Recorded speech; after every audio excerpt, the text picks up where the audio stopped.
Hello. Hello ರೀ, ಎಲ್ಲಿದ್ದೀರಾ? Mrs Raghav, ನಾನೀಗ ಆಫೀಸಿಂದ ಸೈಟ್ ಕಡೆ ಹೊರಟಿದ್ದೀನಿ. ನಾನು ಮೀನಾಕ್ಷಿ ಊರಿಗೆ ಹೊರಟಿದ್ದೀನಿ. ಅದನ್ನ ಆಗ್ಲೇ ಫೋನ್ ಮಾಡಿ ಹೇಳ್ದಲ್ಲ. ರೀ, ನೀವು ಸಂಜೆ ಅದಿತಿನ ಕಾಲೇಜಿಂದ ಕರ್ಕೊಂಬರೋದು ಮರಿಬೇಡಿ. ಸರಿಮಾ, ಹೋಗ್ತೀನಿ ನಾನು. ನೀವು ಆಫೀಸು, ಮೀಟಿಂಗು, ವರ್ಕ್ ಟೆನ್ಷನ್ ಅಂತ ಅದಿತಿನ ಕರ್ಕೊಂಬರೋದು ಮರ್ತು ಬಿಡಬೇಡಿ. ಸರಿ ನಾನು ಹೋಗ್ತೀನಿ. ಬಟ್ ಯಾಕೆ ಇಷ್ಟೊಂದ್ಸಲ ಹೇಳ್ತಿದ್ಯಾ? ಪದೇ ಪದೇ ಹೀಗೆ ಹೇಳ್ತೀರಾ, ವರ್ಕ್ ಟೆನ್ಷನ್ ಅಲ್ಲಿ ಮರ್ತು ಹೋಗ್ಬಿಡ್ತೀರಾ.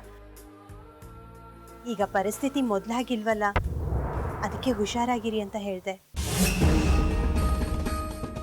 ಪರಿಸ್ಥಿತಿ ಮೊದಲಿದ್ದಾಗಿಲ್ವಾ? ಏನಾಯ್ತು ಲಕ್ಷ್ಮಿ?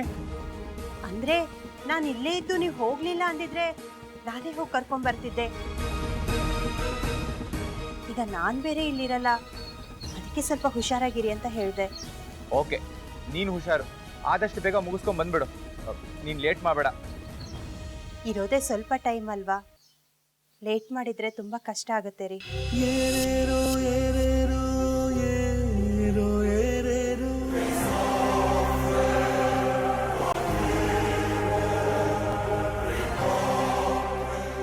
ಲಕ್ಷ್ಮಿ, ಏನ್ ಹೇಳ್ತಿದ್ಯಾ ನೀನು?